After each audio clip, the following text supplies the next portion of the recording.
ಎಲ್ಲರಿಗೂ MCQ master ಕೋರ್ಸ್ಗೆ ಸ್ವಾಗತ.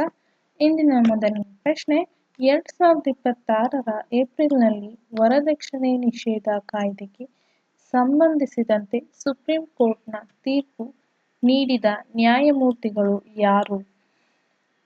ಆಪ್ಷನ್ ಎ ನ್ಯಾಯಮೂರ್ತಿ DY ಚಂದ್ರಚೂಡ್ ಮತ್ತು ನ್ಯಾಯಮೂರ್ತಿ PS ನರಸಿಂಹ. ಆಪ್ಷನ್ ಬಿ ನ್ಯಾಯಮೂರ್ತಿ ಸಂಜಯ್ ಕುಮಾರ್ ಮತ್ತು ನ್ಯಾಯಮೂರ್ತಿ K Vinod Chandan. Option C ನ್ಯಾಯಮೂರ್ತಿ VV ನಾಗರತ್ನನ್ ಮತ್ತು ನ್ಯಾಯಮೂರ್ತಿ ಉಜ್ವಲ್ ಭುಯಾನ್. ಆಪ್ಷನ್ ಡಿ ನ್ಯಾಯಮೂರ್ತಿ ಹಿಮಾ ಕೊಹ್ಲಿ ಮತ್ತು ನ್ಯಾಯಮೂರ್ತಿ ಬೇಲಾ ತ್ರಿವೇದ್. ಸರಿಯಾದ ಉತ್ತರ ಆಪ್ಷನ್ ಬಿ ನ್ಯಾಯಮೂರ್ತಿ ಸಂಜಯ್ ಕುಮಾರ್ ಮತ್ತು ನ್ಯಾಯಮೂರ್ತಿ ಕೆ ವಿನೋದ್ ಚಂದನ್. ಇವ್ರ ಬಗ್ಗೆ ಸ್ವಲ್ಪ ಡೀಪ್ ಆಗಿ ನೋಡೋದು. ಸುಪ್ರೀಂ ಕೋರ್ಟ್ ವರದಕ್ಷಿಣೆ ನಿಷೇಧ ಕಾಯ್ದೆಯ ಕುರಿತು ಪ್ರಮುಖ ವ್ಯಾಖ್ಯಾನ ಸಂತ್ರಸ್ತರ ರಕ್ಷಣೆಗೆ ಒತ್ತು 2026 ಏಪ್ರಿಲ್ 2026ರಲ್ಲಿ ಸುಪ್ರೀಂ ಕೋರ್ಟ್ನ ನ್ಯಾಯಮೂರ್ತಿ ಸಂಜಯ್ ಕುಮಾರ್ ಮತ್ತು ನ್ಯಾಯಮೂರ್ತಿ ಕೆ ವಿನೋದ್ ಚಂದನ್ ಅವರ ಪೀಠವು ವರದಕ್ಷಿಣೆ ನಿಷೇಧ ಕಾಯ್ದೆ 1961ಕ್ಕೆ ಸಂಬಂಧಿಸಿದಂತೆ ಮಹತ್ವದ ತೀರ್ಪು ನೀಡಿದೆ. ಈ ತೀರ್ಪಿನ 3 ಪ್ರಮುಖ ಅಂಶಗಳು ಯಾವ್ಯಾವುದು ಅಂದರೆ, ಹೆಂಡತಿ ಮತ್ತು ಕುಟುಂಬದ ವಿರುದ್ಧ ಪ್ರಕರಣ ದಾಖಲಿಸಲಾಗದು. ವರದಕ್ಷಿಣೆ ಕಿರುಕುಳ ದೂರು ನೀಡುವಾಗ ಹೆಂಡತಿ ಅಥವಾ ಆಕೆಯ ಕುಟುಂಬ ವರದಕ್ಷಿಣೆ ಕೊಟ್ಟಿದ್ದೇವೆ ಎಂದು ಒಪ್ಪಿಕೊಂಡರೂ ಅದನ್ನೇ ಆಧಾರವಾಗಿನಿಟ್ಟುಕೊಂಡು ಅವರ ವಿರುದ್ಧ FIR ದಾಖಲಿಸುವಂತಿಲ್ಲ. ಅವರು ಸೆಕ್ಷನ್ 7(3) ಅಡಿಯಲ್ಲಿ ನೊಂದ ವ್ಯಕ್ತಿಗಳು ಎಂದು ಪರಿಗಣಿಸಲ್ಪಡುತ್ತಾರೆ. ಸೆಕ್ಷನ್ 7(3) ಸಂತ್ರಸ್ತರಿಗೆ ರಕ್ಷಣೆ. ಸಾಮಾಜಿಕ ಒತ್ತಡದಿಂದ ವರದಕ್ಷಿಣೆ ಕೊಡುವ ಕುಟುಂಬಗಳು ಅಪರಾಧಿಗಳಲ್ಲ, ಸಂತ್ರಸ್ತರು. ಅವರನ್ನು ಶಿಕ್ಷಿಸಿದರೆ ಕಾಯ್ದೆಯ ಉದ್ದೇಶವೇ ವಿಫಲವಾಗುತ್ತದೆ ಎಂದು ಕೋರ್ಟ್ ಹೇಳಿದೆ. ಸ್ವತಂತ್ರ ಸಾಕ್ಷ್ಯ ಅಗತ್ಯ.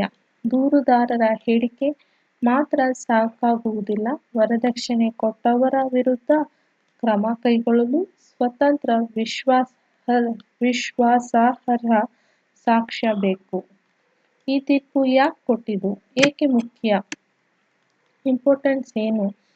ಸಾಮಾಜಿಕ ವಾಸ್ತವತೆ ಅಂದರೆ ವರದಕ್ಷಿಣೆ ಕೊಡುವುದು ಹಲವು ಬಾರಿ ಒತ್ತಾಯದಿಂದ ಆಗಿರುತ್ತದೆ, ಸ್ವ ಇಚ್ಛೆಯಿಂದಲ್ಲ. ದೂರು ನೀಡಲು ಪ್ರೋತ್ಸಾಹ. ಸೆಕ್ಷನ್ 7(2) ಸಂತ್ರಸ್ತರು ಭಯವಿಲ್ಲದೆ ದೂರು ನೀಡುವಂತೆ ರಕ್ಷಣೆ ಒದಗಿಸುತ್ತದೆ. ಅಪರಾಧಿ ವರ್ಸಸ್ ಸಂತ್ರಸ್ತೆ. ಕಾಯ್ದೆಯು ಬೇಡಿಕೆ ಇಟ್ಟು ವರದಕ್ಷಿಣೆ ಪಡೆಯುವವರನ್ನು ಶಿಕ್ಷಿಸುವುದಾಗಿ ಇದೆ, ಒತ್ತಾಯಕ್ಕೆ ಒಳಗಾಗುವವರನ್ನಲ್ಲ. ಕಾಯ್ದೆಯ ಪ್ರಮುಖ ಸೆಕ್ಷನ್ಗಳು ಯಾವುದು ಅಂದರೆ ಸೆಕ್ಷನ್ 3 ಮತ್ತು ಸೆಕ್ಷನ್ 7(3). ಸೆಕ್ಷನ್ 3 ಏನು ಹೇಳುತ್ತೆ? ವರದಕ್ಷಿಣೆ ಕೊಡುವುದು ಮತ್ತು ತೆಗೆದುಕೊಳ್ಳುವುದು ಎರಡೂ ಅಪರಾಧ. ಸೆಕ್ಷನ್ 7(3) ಏನು ಹೇಳುತ್ತೆ ಅಂದರೆ, ನೊಂದ ವ್ಯಕ್ತಿ ನೀಡಿದ ಹೇಳಿಕೆಗಳನ್ನು ಅವರ ವಿರುದ್ಧವೇ ಬಳಸಿ ಮೊಕದ್ದಮೆ ಹೂಡುವಂತಿಲ್ಲ. ಮುಂದಿನ ಪ್ರಶ್ನೆ, 2026ರಲ್ಲಿ ರಾಜ್ಯಸಭಾ ಉಪಸಭಾಪತಿಯಾಗಿ 3ನೇ ಬಾರಿಗೆ ಆಯ್ಕೆಯಾದವರು ಯಾರು? ಅಂದರೆ 3rd ಟೈಮ್ ರಾಜ್ಯಸಭಾದ ಉಪಸಭಾಪತಿಯಾಗಿ ಸೆಲೆಕ್ಟ್ ಆಗಿರೋರು, ಆಯ್ಕೆಯಾಗಿದ್ದವರು ಯಾರು 2026ರಲ್ಲಿ? Option A PJ Kurien. Option B Harivansh Narayan Singh. Option C Ghanshyam Tiwari. Option D Tiruchi Siva. ಸರಿಯಾದ ಉತ್ತರ ಆಪ್ಷನ್ ಬಿ ಹರಿವಂಶ್ ನಾರಾಯಣ್ ಸಿಂಗ್. ಹರಿವಂಶ್ ನಾರಾಯಣ್ ಸಿಂಗ್ ರಾಜ್ಯಸಭಾ ಉಪಸಭಾಪತಿಯಾಗಿ 3ನೇ ಅವಧಿ 2026. ಇವ್ರದ್ದು ಪ್ರಮುಖ ಘಟನೆ ಯಾವಾಗ ಇದಾಗುತ್ತೆ ಅಂದರೆ ಕರೆಂಟ್ ಅಫೇರ್ಸು ದಿನಾಂಕ 17 ಏಪ್ರಿಲ್ 2026 ಹುದ್ದೆ ರಾಜ್ಯಸಭಾ ಸಭಾಪತಿ. ವಿಶೇಷತೆ ಸತತ 3ನೇ ಬಾರಿಗೆ ಅವಿರೋಧವಾಗಿ ಆಯ್ಕೆ. 2004ರಲ್ಲಿ ನಾಜ್ಮಾ ಹೆಪ್ತುಲ್ಲಾ ನಂತರ 3 ಬಾರಿ ಆಯ್ಕೆಯಾದ ಮೊದಲ ವ್ಯಕ್ತಿ. ಇವರು 3ನೇ ಬಾರಿ 3 ಸತಿ ಆಯ್ಕೆ ಆಗಿದ್ದಾರೆ. ನಾಜ್ಮಾ ಹೆಪ್ತುಲ್ಲಾ ಅವರು ಕೂಡ ಇದ್ರು. ಅವರು 2004ರಲ್ಲಿದ್ರು ಆಗ. ಐತಿಹಾಸಿಕ ದಾಖಲೆಗಳು ಇವ್ರ ಬಗ್ಗೆ ನೋಡೋದಾದ್ರೆ, ಮೊದಲ ನಾಮನಿರ್ದೇಶಿತ ಸದಸ್ಯ, ಉಪಸಭಾಪತಿ ಹುದ್ದೆ ಅಲಂಕರಿಸಿದ ಮೊದಲ ನಾಮನಿರ್ದೇಶಿತ ರಾಜ್ಯಸಭಾ ಸದಸ್ಯ, ಮೊದಲ ಕಾಂಗ್ರೆಸ್ಸೇತರ 40 ವರ್ಷಗಳಲ್ಲಿ 3ನೇ ಬಾರಿಗೆ ಆಯ್ಕೆಯಾದ ಮೊದಲ ಕಾಂಗ್ರೆಸ್ಸೇತರ ವ್ಯಕ್ತಿ, ಅವಿರೋಧ ಆಯ್ಕೆ, ವಿಪಕ್ಷಗಳು ಅಭ್ಯರ್ಥಿ ಹಾಕದ ಕಾರಣ ಅವಿರೋಧ ಆಯ್ಕೆ. ನೇಮಕಾತಿ ಪ್ರಕ್ರಿಯೆ 9 ಏಪ್ರಿಲ್ 2026 ಜೆಡಿ ಸದಸ್ಯರಾಗಿ 2ನೇ ಬಾರಿ ಅವಧಿ ಮುಕ್ತಾಯ. ಜೆಡಿ ಅಂದ್ರೆ ಜನತಾದಳ, ಇವ್ರದ್ದು ಬಿಹಾರ್ ಕಾನ್ಸ್ಟಿಟ್ಯೂಷನ್ಸಿ. 10 ಏಪ್ರಿಲ್ 2026 ರಾಷ್ಟ್ರಪತಿ ದ್ರೌಪದಿ ಮುರ್ಮು ಅವರಿಂದ ರಾಜ್ಯಸಭೆಗೆ ನಾಮನಿರ್ದೇಶನ. ಅನುಚ್ಛೇದ 81A ಅಡಿಯಲ್ಲಿ ಮಾಜಿ ಸಿಜೆಐ ರಂಜನ್ ಗೋಯಲ್ ನಿವೃತ್ತಿಯಿಂದ ತೆರವಾದ ಸ್ಥಾನ. ಇದು ಚೀಫ್ ಜಸ್ಟಿಸ್ ಆಫ್ ಇಂಡಿಯಾ ಅವರಿದ್ರು ಮುಂಚೆ. ಯಾರು ಅಂದ್ರೆ ರಂಜನ್ ಗೋಯಲ್ ಅವರು ಇದರಲ್ಲಿದ್ದು, ಅವ್ರು ನಿವೃತ್ತಿಯಾದ ಆ ಸ್ಥಾನಕ್ಕೆ ಬಂದಿದ್ದಾರೆ. 17 ಏಪ್ರಿಲ್ 2026 ಉಪಸಭಾಪತಿಯಾಗಿ 3ನೇ ಬಾರಿ ಆಯ್ಕೆಯಾಗಿದ್ದಾರೆ. ಹರಿವಂಶ್ ನಾರಾಯಣ್ ಸಿಂಗ್ ಬಗ್ಗೆ ತಿಳ್ಕೊಳ್ಳೋದಾದ್ರೆ, ಅವ್ರ ಮೊದಲನೇ ಅವಧಿ ಯಾವಾಗಿದ್ದು ಆಗಸ್ಟ್ 8, 2018ರಿಂದ 2020. ಎರಡನೇ ಅವಧಿ 14 ಸೆಪ್ಟೆಂಬರ್ 2020ರಿಂದ 26. ಮತ್ತೆ 3ನೇ ಬಾರಿ 17 ಏಪ್ರಿಲ್ 26ರಿಂದ ನೆಕ್ಸ್ಟ್ ಪರೀಕ್ಷೆಗೆ ಬೇಕಾಗುವ ಎಕ್ಸಾಮ್ಸ್ಗೆ ಇಂಪಾರ್ಟೆಂಟ್ ಪಾಯಿಂಟ್ಸ್ ಯಾವುದು ಅಂದರೆ, ಸಭಾಪತಿ ಯಾರು? ಸಿ.ಪಿ. ರಾಧಾಕೃಷ್ಣನ್. ಇವರು ಭಾರತದ ಉಪರಾಷ್ಟ್ರಪತಿ. ಸದನದ ನಾಯಕ ಜೆ.ಪಿ. ನಡ್ಡಾ ನಿರ್ಣಯ ಮಂಡಿಸಿದವರು. ಬೆಂಬಲ ಎನ್ಡಿಎ ಮೈತ್ರಿಕೂಟ ಪ್ಲಸ್ ಬಿಜೆಡಿ ವೈಎಸ್ಆರ್ಸಿಪಿ. ವಿಪಕ್ಷ ನಿಲುವು ಮತದಾನ ಬಹಿಷ್ಕಾರ, ಆದರೆ ವೈಯಕ್ತಿಕವಾಗಿ ಅಭಿನಂದನೆ. ಮುಂದಿನ ಪ್ರಶ್ನೆ, 2026ರಲ್ಲಿ Harvard South Asian Association person of the year ಪ್ರಶಸ್ತಿ ಪಡೆದವರು ಯಾರು? Option A Deepika Padukone, option B Alia Bhatt, option C Sayani Gupta, option D Priyanka Chopra. ಸರಿಯಾದ ಉತ್ತರ option C Sayani Gupta. Sayani Gupta Harvard South Asian person of the year ಪ್ರಶಸ್ತಿ 2026. ಪ್ರಮುಖ ಘಟನೆ. ಪ್ರಶಸ್ತಿ ಯಾರು ಕೊಟ್ಟಿದ್ದು? Harvard South Asian Association person of the year 2026. ವಿಜೇತರು ಸಯಾನಿ ಗುಪ್ತಾ. ಇವರು ಬಾಲಿವುಡ್ ನಟಿ. ದಿನಾಂಕ ಏಪ್ರಿಲ್ 16, 2026ರಂದು ಘೋಷಣೆ. ಏಪ್ರಿಲ್ ಕೊನೆಯಲ್ಲಿ ಹಾರ್ವರ್ಡ್ ವಿಶ್ವವಿದ್ಯಾಲಯದಲ್ಲಿ ಸನ್ಮಾನ. ಆಯೋಜಕರು ಹಾರ್ವರ್ಡ್ ಸೌತ್ ಏಷ್ಯನ್ ಅಸೋಸಿಯೇಷನ್, ಹಾರ್ವರ್ಡ್ನ ಪ್ರಮುಖ ಸಂಘಟನೆ. ಪ್ರಶಸ್ತಿಯ ಮಹತ್ವ. ಇದ್ರ ಉದ್ದೇಶ ಏನಂದ್ರೆ, ದಕ್ಷಿಣ ಏಷ್ಯನ್ ಸಂಸ್ಕೃತಿ, ಸೃಜನಶೀಲತೆ ಮತ್ತು ನಾಯಕತ್ವವನ್ನು ಜಾಗತಿಕ ವೇದಿಕೆಯಲ್ಲಿ ಪ್ರತಿನಿಧಿಸುವ ವ್ಯಕ್ತಿಗಳನ್ನು ಗೌರವಿಸುವುದು. ಆಯ್ಕೆಯ ಕಾರಣ. ಸಾಂಪ್ರದಾಯಿಕ ನಿರೂಪಣೆಗಳನ್ನು ಸವಾಲು ಮಾಡುವುದು, ಪಾತ್ರಗಳಿಗೆ ದೃಢತೆ, ಆಳ ಮತ್ತು ಸತ್ಯಾಸತ್ಯತೆ ಇರುವುದು, ಒಳಗೊಳ್ಳುವ ಕಥೆ ಹೇಳುವಿಕೆಯನ್ನು ಉತ್ತೇಜಿಸುವುದು. ಹಿಂದಿನ ವಿಜೇತರು 2025 ಶೆಫ್ ವಿಕಾಸ್ ಖನ್ನಾ. 2025 ಪ್ರಶಸ್ತಿ ವಿಜೇತರು ಯಾರು ಅಂದರೆ ಶೆಫ್ ವಿಕಾಸ್ ಖನ್ನಾ ಅವರು. 2026 ಸಯಾನಿ ಅವರು.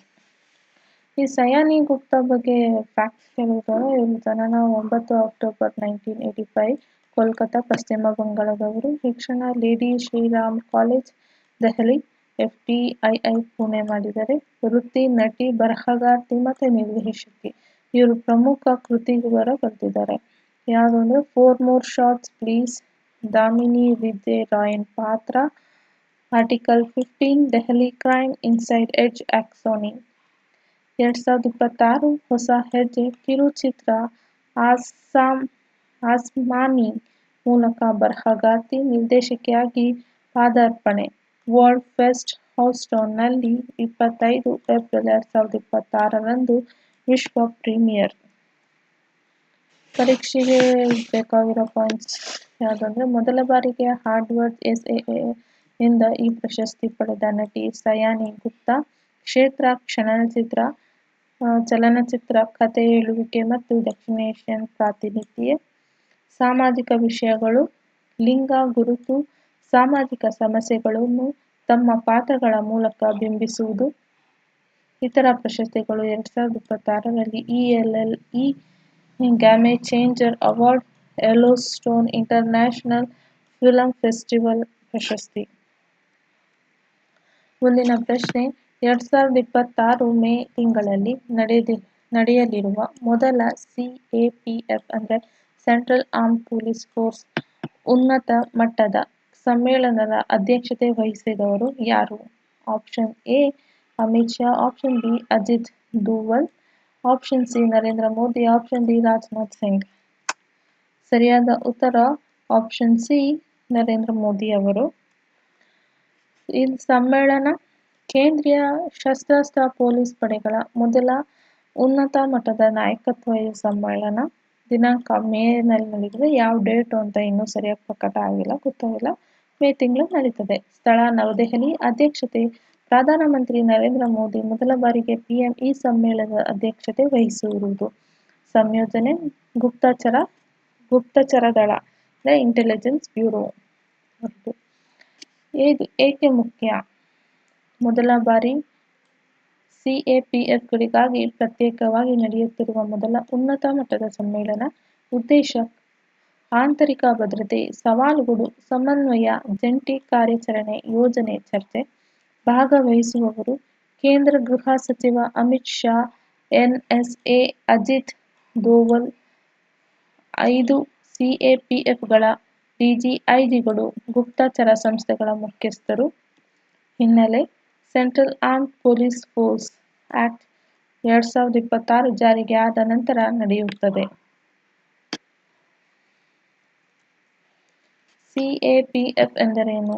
CAPFಲ್ಲಿ 5 ಬರುತ್ತೆ. ಯಾವುದಂದ್ರೆ CRPF central reserve police, BSF border security force, CISF central industrial security force, ITBP Indo Tibetan border police, SSB Sashastra Seema ಬಲ್.